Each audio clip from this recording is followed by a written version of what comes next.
What was it like to play with Kyle Guy, Ty Jerome, and DeAndre Hunter? With us tonight is 2017 and 2018 UVA walk-on and ODU graduate transfer Drew Lakey. He'll talk about that and more. Give us a like and follow, and we will bring the content tonight on the Cavalier Connection.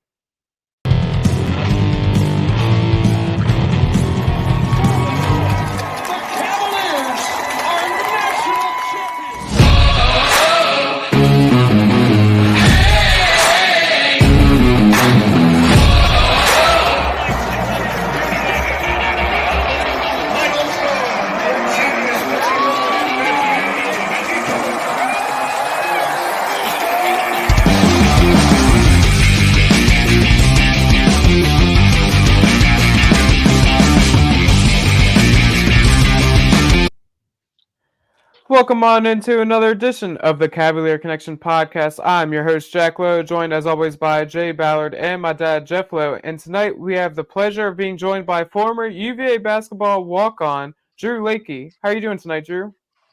I'm doing fantastic. Thank you guys for having me on. I'm really excited. Yeah, thanks for coming on. Absolutely. We appreciate you coming on. So you graduated from Edison High School in 2015. What were you known for on the basketball court back then? Definitely as a shooter. In high school, that was my strength. Running off pin downs and out screens and sprinting up the floor in transition. I was definitely a 3-point marksman. Throughout my time in high school. That originally got me recruited at the Division III level heavily. Christopher Newport, University of Chicago, Carnegie Mellon, schools like that. So they all wanted me to come be a shooter. I was real thin. But since then, my game has really improved over the years. But during my high school years at Edison, that was what I was in the game for. So awesome. Did you play any other sports while in high school? I did. I played baseball my freshman year, and then because of AAU season, because baseball is a spring sport in Fairfax County, so I had to cut it and made basketball because I love the game of basketball. So I knew right then and there I wanted to just pursue that full time. So started playing with local AAU teams all the way up, starting in high school. Nice. So correct me if I'm wrong, but you tried out for a UVA basketball team for 4 years before making it as a walk-on. What was that process like, grinding through every year and then finally getting that call that you made it on the last one? Oh yeah, no. So that in itself, I learned a lot about myself, that journey. And when I decided to go to UVA, I had told myself going there, I would try out for the team every single year. And I was really resilient. And so my first year, there was no chance. I showed up. I was still skinny. I started hitting the weight room when I got to UVA heavy, but I just didn't have the frame. My skill set, I still was, could really only shoot the ball, and I needed, my shot needed to get off quicker. I needed to improve my range. So I got there and I was playing against, grown men. There's a lot, I think my first year trying out there were probably about, 30 to anywhere between 30 and 40 kids at the tryout. So, and it's the first week of school. Basically, as soon as you get there, boom, that's when they have their walk-on tryouts. So, it was an eye-opening experience, but it was great. I was really impressed from day one because Coach Bennett and the entire staff are out there, and for the entire hour and a half, they're there, they're evaluating, they're interacting with you. So it's not like it was very organized too. So it's not like they're just sort of rolling the ball out. You do everything from 3-on-3s to half court 1-on-1s to even full court 5-on-5s. So my first year, that's how that went. And they were like, send in your class schedules and we'll get back to you and stuff. I didn't even bother sending them my class schedule after that. It was tough. So I just hit the ground, and so every year after that, I just worked on my game. Mem Gym, the AFC. I played a bunch of intramurals my first year and hit the weight room heavy, and that's how my first year process went. And then going into my second year, there were only 4 kids at the tryout, so it was basically a 1-on-1, and they threw in some managers to play some 3-on-3 games, and I filled out a little bit more. I improved my game, and I actually got offered a manager spot that year. The team was really full, and I turned it down. I told him, I said, I think I can make the team. I think I can, really contribute and be a piece, and I'll see you guys next year. So, um, played club basketball that year, which I highly recommend. I mean, that was an experience in itself. So, just hit that. We won every tournament we played in. Went to the Final Four and at Ohio State and Columbus at the shoe and all that. So that was a great experience. Really got my confidence up. And then that third year when I came back, that's when I came out and I got a 2-week trial. So he said, we love what we see. You kept showing up, and we're gonna give you a 2-week period where we want to see what you're made of. So came out, started practice, went through like preseason practice with them for those 2 weeks, and they said, we want you around. We love what you see. Like, congratulations, like you're on the team. So it was man, I can't even tell you what that feeling was like, being able to hear from Coach Bennett, and to know that my hard work paid off, because it was a long process.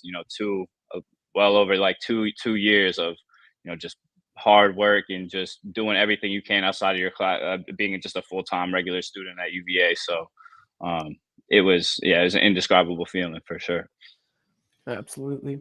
So you were a walk-on for that 2017 and 18 UVA team that featured the big three of Kyle Guy, Ty Jerome, and DeAndre Hunter. Of course, there were many other great players on that team, like Diakite, Devin Hall, Isaiah Wilkins, Jay Huff, and Jack Salt as well. So what was that locker room like, and are there any good stories to tell about any of those guys? Oh yeah, no, for sure. And the first thing I'm gonna say, any great team has outstanding player leadership. When I was there, the voice that Devin Hall and Isaiah Wilkins had in that locker room, and their presence every day at practice, because those guys, Devin, 5-year guy, was a red shirt. Isaiah Wilkins, 4-year guy. These were UVA guys through and through. I mean, the way they played the game the right way. They played hard. I mean, you never had to question their toughness, their effort, their professionalism. They showed up every single day.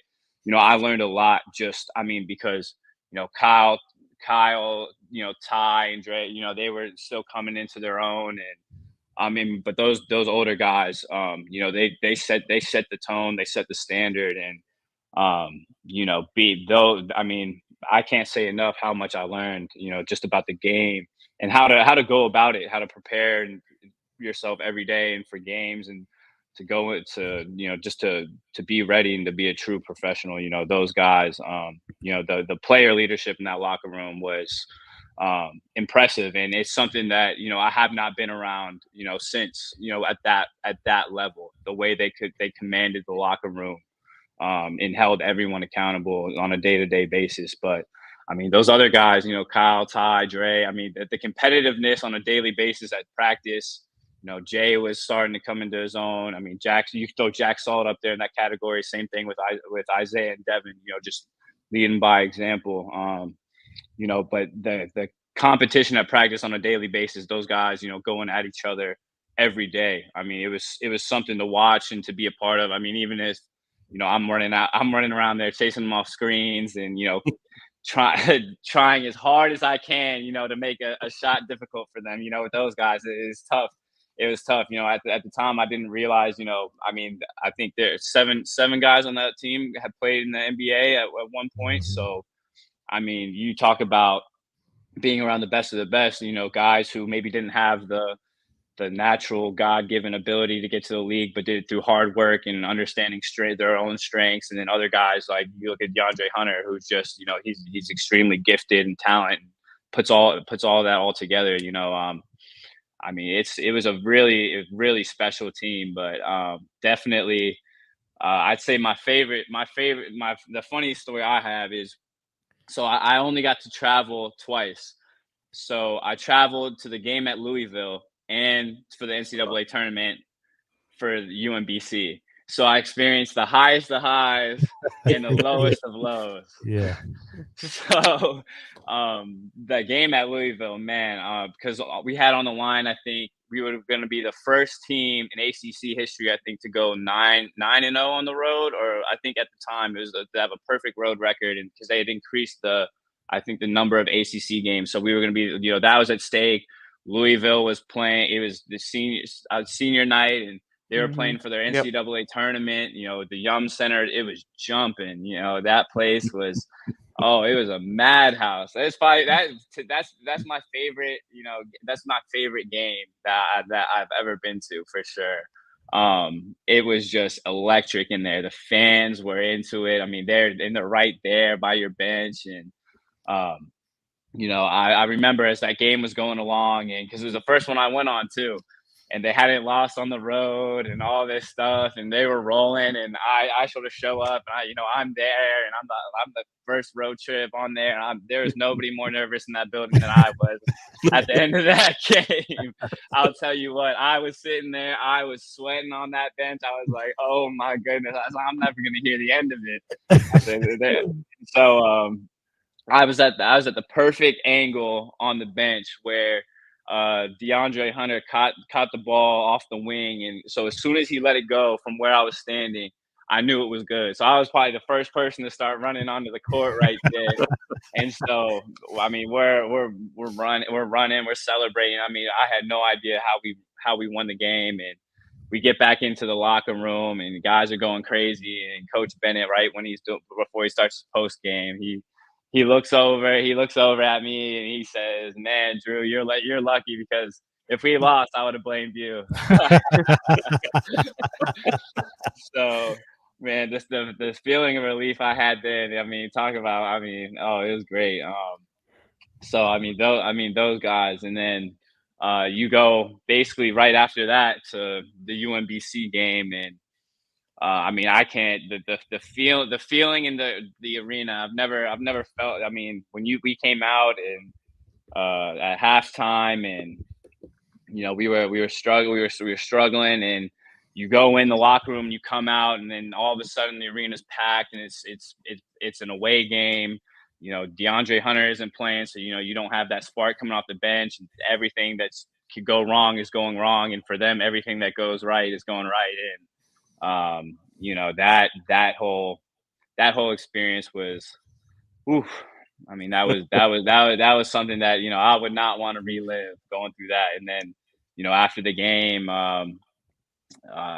going back, because being the first 1 seed to lose to 16, they had to sneak us in the hotel through the service elevator, and one by one to all the rooms with police escorts and everything. So it was just, talk about a nightmare. So the high to the low.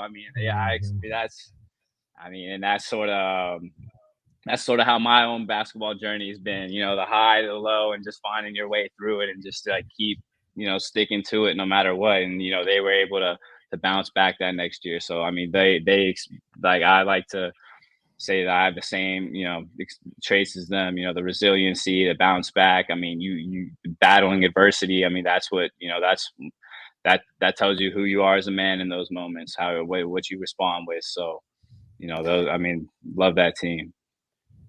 Yeah, I just want to say, before I ask any questions, how impressive it is to me that you just had that perseverance to keep going and trying out, and even being offered a manager's position and said, "No, I'm not here for that. I'm here to be a part of the team." I mean, I think that's just so impressive, because you were basically living the life of a D1 athlete minus being a D1 athlete.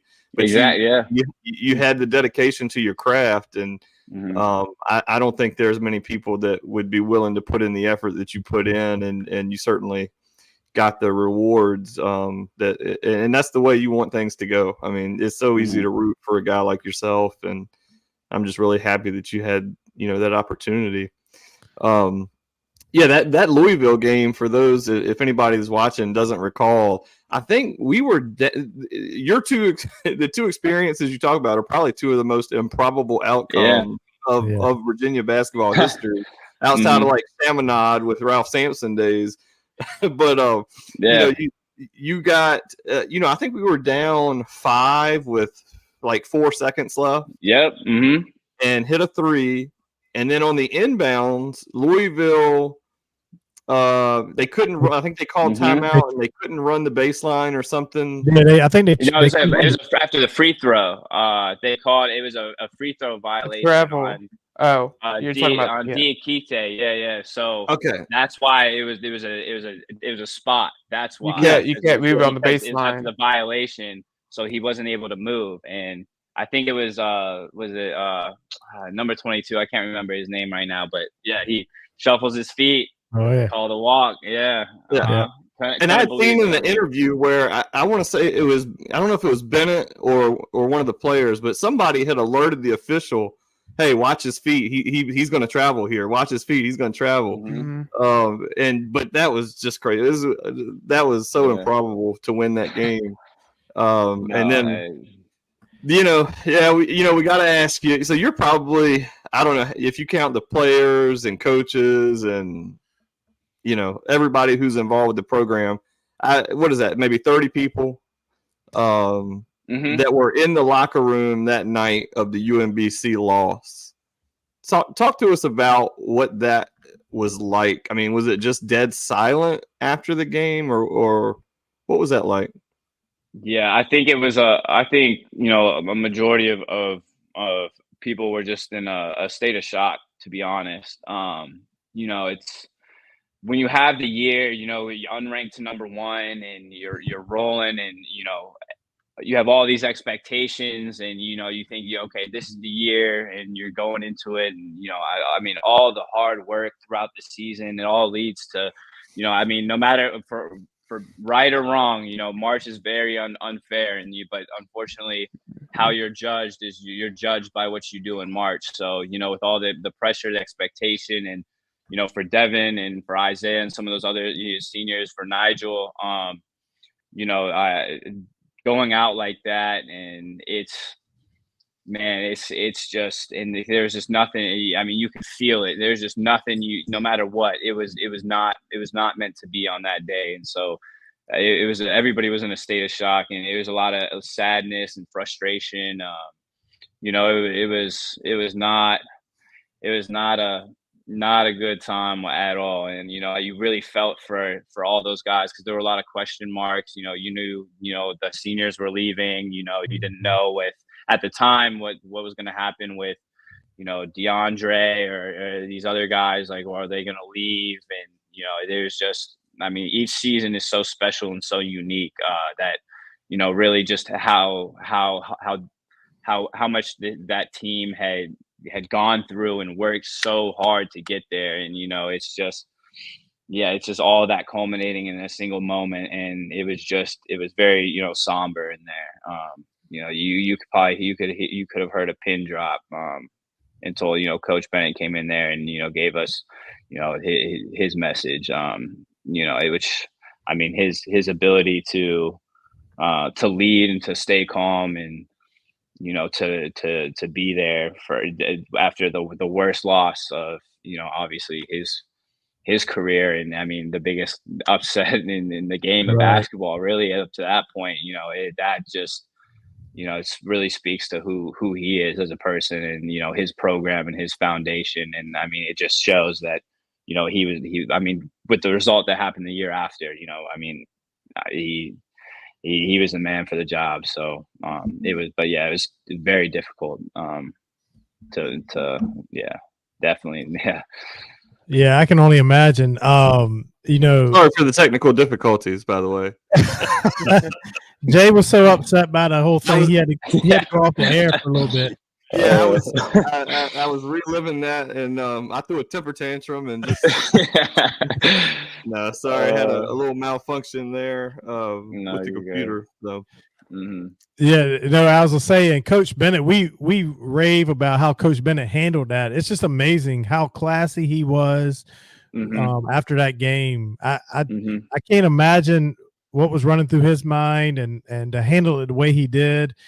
Because there's no way I could have. I mean, I was a distraught fan. I can tell you that right now. And so what did he tell y'all in the locker room when that game ended? It was basically the same message that he had in his post game. More so that joy comes in the morning. You're not defined by this moment. Basically just building, everybody up and, to stick together, and that, this isn't something that's going to define us. So basically from that moment on, he started to align that team with that message, and, that ability to fight through adversity into that, tomorrow the sun's going to come up tomorrow.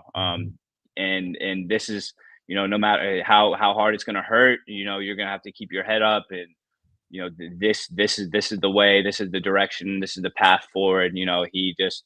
He spoke, about what the seniors had meant, to the program, and, really just started delivering that message, and, being there for those guys, and, letting them know that, that, yeah, I mean, we're gonna push through this, we're gonna overcome this.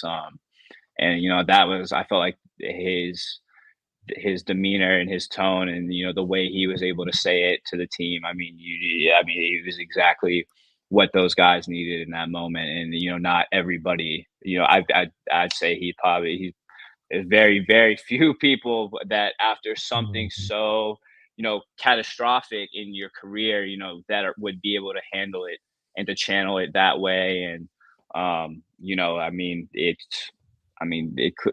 did the right thing. And, that's, Coach Bennett, man, I've looked up to him, from before I even got to know him, before he ever gave me a chance. And, I've always been so impressed with his leadership and his ability to stay focused, and to keep everybody bought in, and to manage egos, and to really steer his program in the right direction, to do everything the right way. UVA is so lucky to have him, because of just who he is as a person. And that is from top down. That's how his program is. Those are the young men he brings in there. Those are the guys he has, the managers, GAs, everybody involved in that program, top down.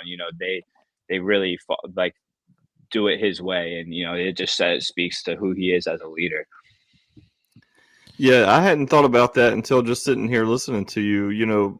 When something like that happens, people will forget over time that it was Kyle Guy and DeAndre Hunter and Ty Jerome and those.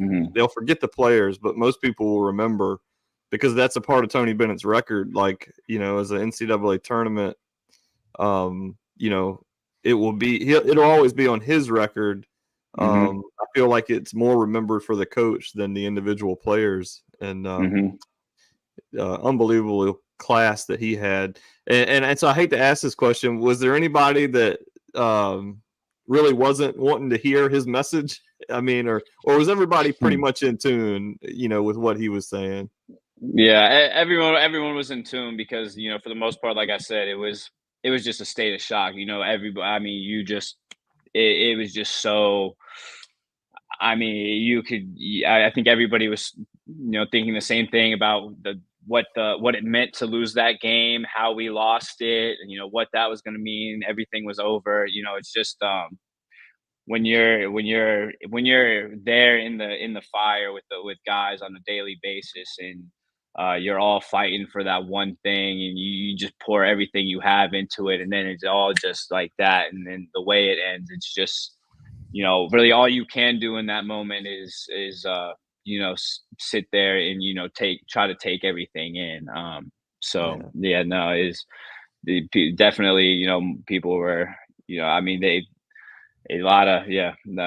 people were listening. That's for sure. Awesome. I'm glad to hear that. So obviously fast forward a year, and it's the ultimate story of redemption. And, I don't think I've ever been happier as a fan in any sport. Jeff and I, I'm 44, and honestly never thought in my lifetime I would see a national championship in football or basketball. And for that to happen in the way that it happened, it was kind of from the Elite Eight on, you could say they were three of the greatest NCAA tournament games of all time. Where were you during that run, and how did you feel? What were your thoughts and everything when they finally ran out the clock in overtime, and it was Hunter that threw the ball in the air, I think, and one shining moment, all that stuff. How'd that make you feel? Yeah, no, so that's probably one of the most bittersweet moments that I have ever had, because my fourth year I came back and I tried out for the team again, and they were decided they were going to go in a different direction. So that last year, that's really where I learned a lot about myself, because I felt like I had gotten all the way, I'm right there at that mountaintop. I get on the team, I'm not dressing out for games. I'm like, all right, this next year, this is going to be the one. This is where I make it all happen. And, but that's life. Things aren't going to go according to your plan. So, that year was really tough. When those games happened, as I went throughout the year, obviously I followed them. I was still, friends with guys, and I wanted nothing but the best for them. I had a ton of respect and everything like that. But, when watching those games, because I watched it all with a lot of people, a big group of people, I was at watch parties and doing all this, just enjoying my fourth year, my last year at UVA, and that spring. So, I remember, watching, through the whole, after at the very first game when they were playing, I think it was it Gardner Webb, the 16 seed? Yeah. Oh, yeah. Where it gave, and at first I was down at halftime. I was like, oh no, I was praying. I was like, please don't let this happen, because I know exactly how it feels. So I was like, right. I said they have to get through this. So they were able to get through that game, and after they got through that, I had a lot of faith that they were going to be able to make a major run, and the ups and downs of all those games. But when they finally won, it was I was so happy for those guys and their ability to bounce back. Coach Bennett and the Ty, Dre, like all of them. But at the same time, knowing that I was right there, and I felt like I really wanted to be a part of that. That hurt. It hurt a lot. So it was a very that, especially right after, it was very bittersweet. I was very conflicted, because because of what I had been through too. I felt like I was like, man, I was right there, and I was so close to being able to be a part of that, and that really fueled me going forward, and that's how what led me to Old Dominion, and that was supposed to be a part of my story. So now when I look back, I'm very grateful for how all of that worked out, because I already had a ton of what's the word I'm looking for? I had a lot of built up perseverance and fire that I was ready to continue pursuing my basketball career. But that really just really got me going and woke me up every day. I was ready to go. So after that happened, I was able to enter the transfer portal. Ronnie Weidman, that's what I'm saying. Top down, that whole staff is great. Helped me get my name in the graduate transfer portal, and from there, I started writing, thousands of personalized emails to every Division I staff in the country, because I didn't want to give up on my dream of being able to really play Division I basketball at that level, to be out there on a Division I basketball court. So that moment was the most conflicted I think I've ever felt in my life. What was that? Was that a one-on-one conversation with Bennett when they decided to go another direction, or did he have his staff, or how did that come to be? I'm not really sure about the process that went into that.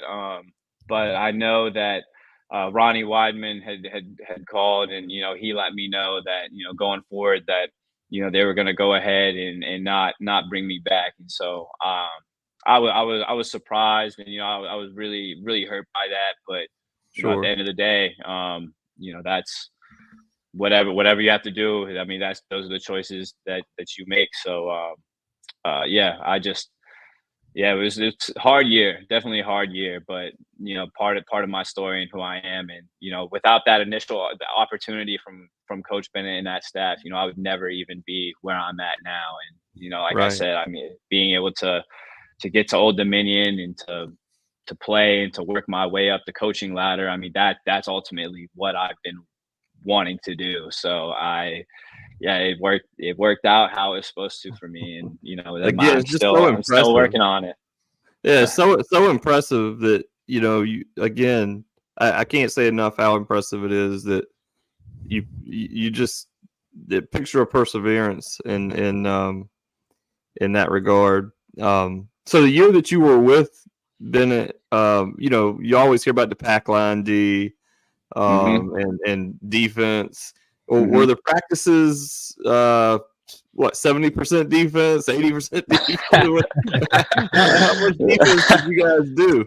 No, not entirely, but definitely a majority. It was really focused on all of those little things, and it's all building up. The technique of their attention to detail. I mean, in closeouts. I mean, you wouldn't believe how in film sessions, whether it's one-on-one or there's a group, I mean, you get to the point where you're so trained because they do such a high level job of teaching all the little things that go into it, your hips, your feet, your stance, your how, every aspect of it gets broken down. So, I mean, you're just, you talk about every minor detail that goes into those practices, and, whether it's, closeout drills, one-on-one, 3-on-3 shell drills, the emphasis on the initial body positioning and closeout, and, getting into the taping the floor and getting to your spots.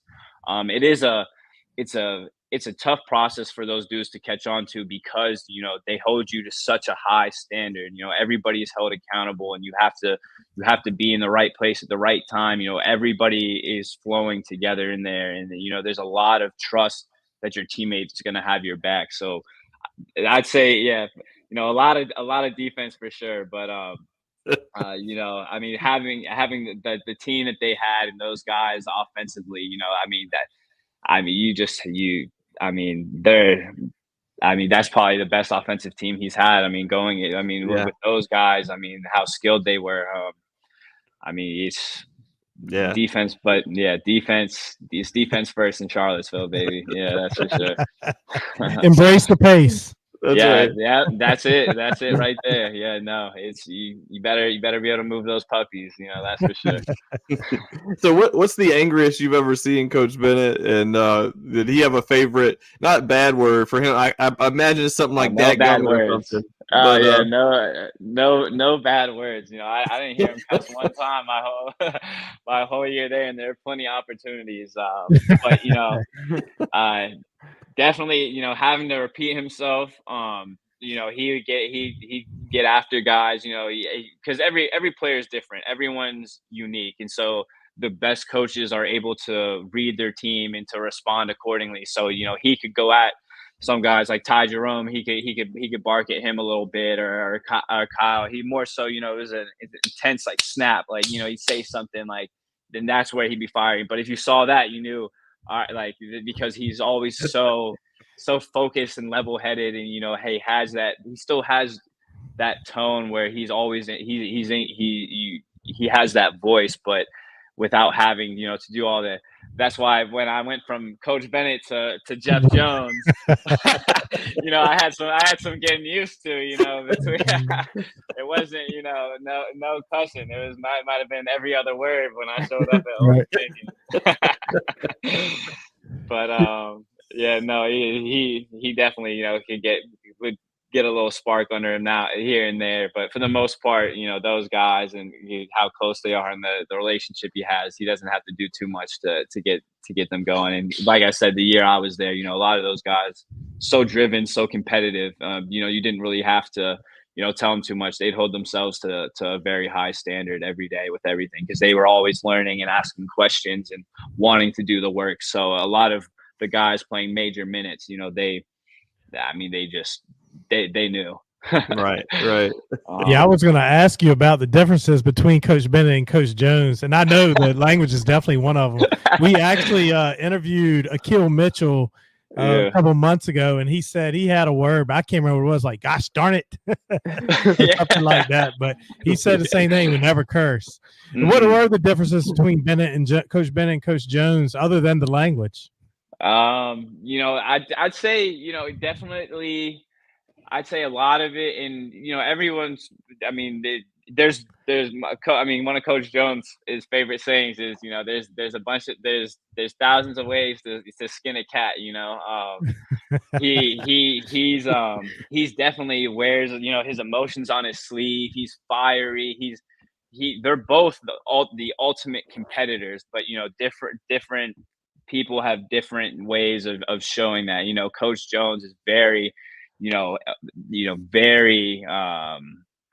demonstrative with, yes, Oh yeah. exactly, with all his, he really, because he's just so, because he knows that he has a standard that he wants to hold you accountable for, and you know who he is off the court. It's always funny because you see him off the court and he's like, you know, laughing and smiling, and then once he gets between those lines, you know, it's, you know, he's gonna let you know, and if you're not doing what he wants, yeah, you're gonna find out quick. Yeah, Oh it's yeah. not gonna be no please and no thank you. So I remember when Jeff Jones coached at UVA, and I don't remember the game, but he was heated at halftime and he punched a chalkboard and broke his hand.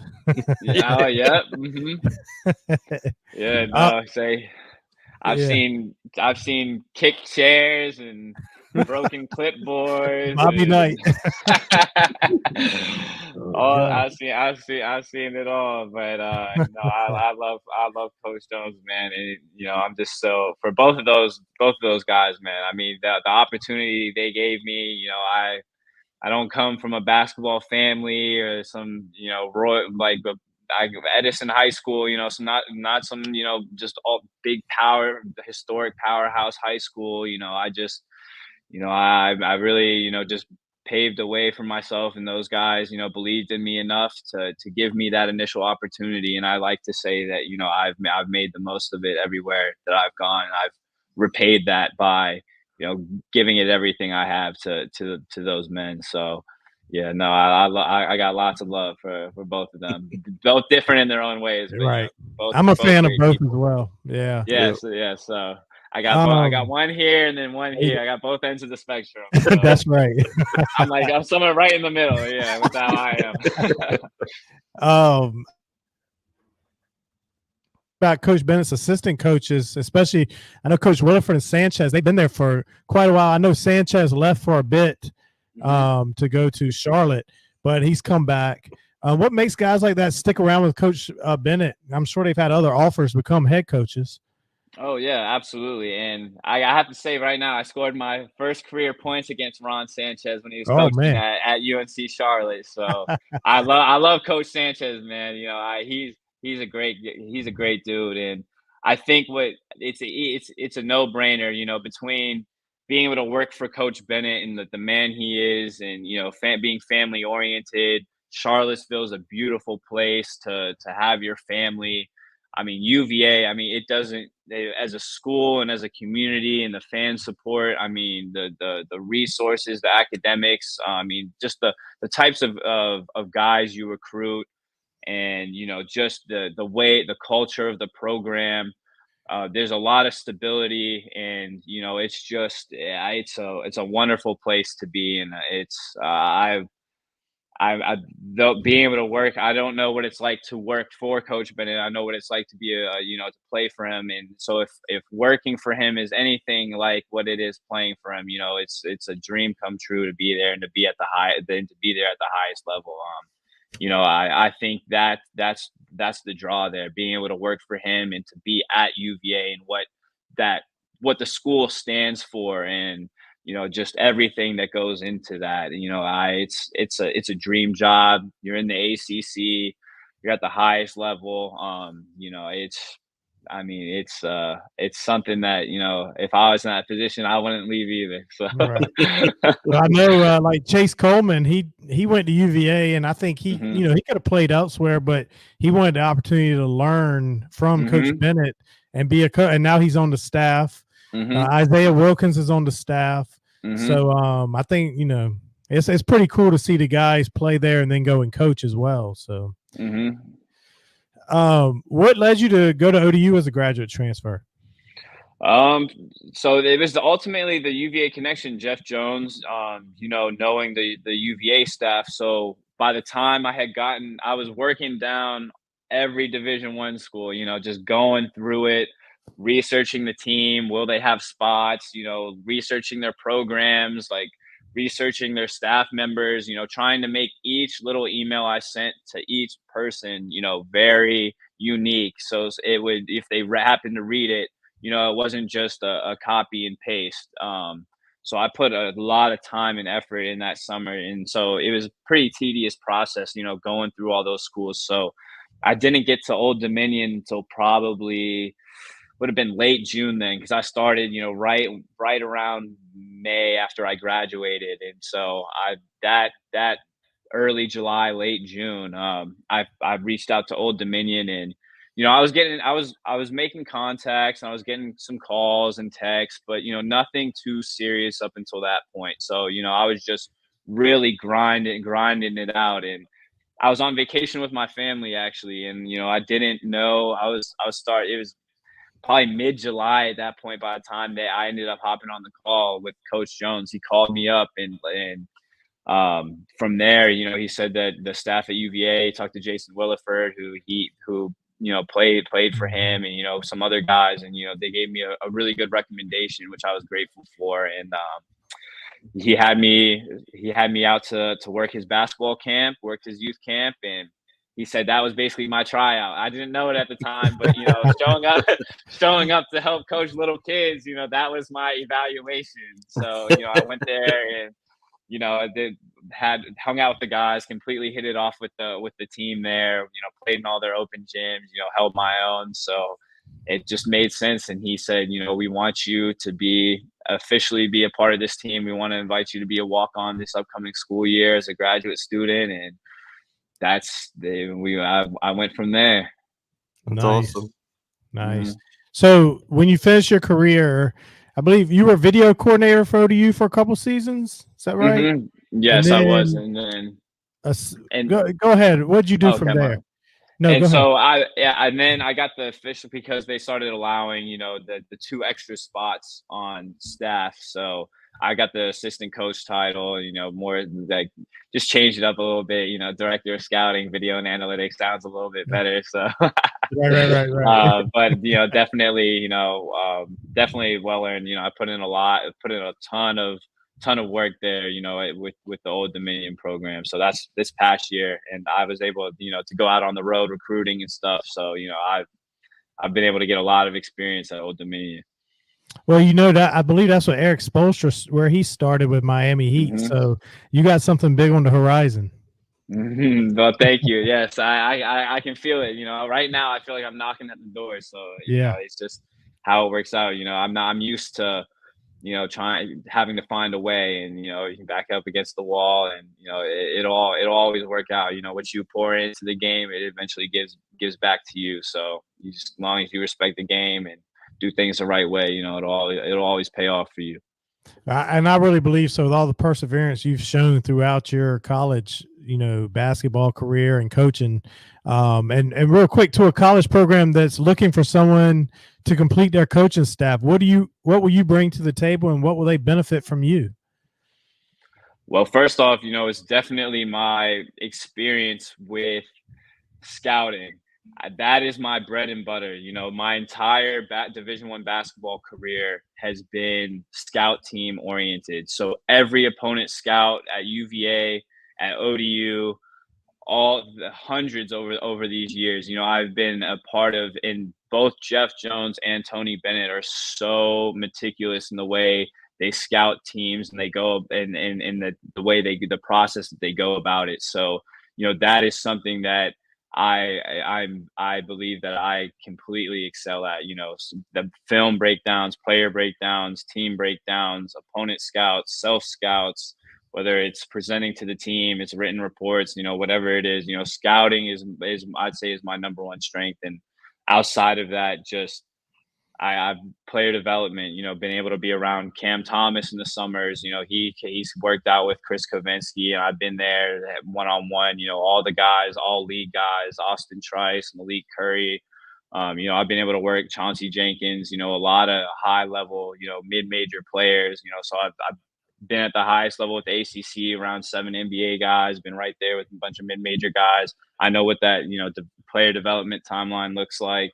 And, there's a million. I have 2 years of recruiting experience out on the road, from Peach Jam to, a random AAU tournament in Atlanta. I've seen all different variables of high school players, and, more so it's who I am as a person. I bring it every single day. I've had it taken away from me. I know how important it is. I know what it takes to be a champion, and the daily grind, respecting the game, the process, everything that goes into being able to not only shape and mold young men along the way because of what it takes to be a champion, but to get to that ultimate result as well. So that's my little quick pitch right there for whoever's out there looking. If they want a young, hungry coach who isn't going to stop for anything, I'm your guy. Yeah, keep going. Whoever gets you is going to be really lucky. I mean, you have experienced so much and have been through so much and continue to fight, and the knowledge that you've picked up along the way. I mean, you've worked with Hall of Fame coaches, played with Hall of Fame. I think will be a Hall of Fame player, maybe potentially, and a Hunter if he continues to progress and get better. I mean, you've seen it all, and I don't have any question that you're going to land on your feet. Some programs going to be very lucky. Well, thank you so much. I really appreciate you saying that, and for all of you guys, thank you. I do, and thank you so much for having me on here as well. I mean, it means so much to me.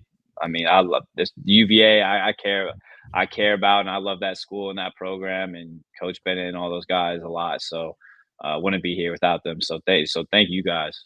Yeah, we appreciate Absolutely. you. Yeah, we would like to thank you for joining us tonight. It's been a great pleasure. We wish you great luck in your future endeavors, and hopefully we can stay in touch. So that'll do it for another edition of the Cavalier Connection. Be sure to give us a follow on YouTube at Cavalier Connection, on Instagram at _Cavalier_Connection. I always get that wrong. And on X or Twitter at Talk UVA Sports. Any final thoughts from any of you guys? Go Hoos. Happy Memorial Day, and go Hoos.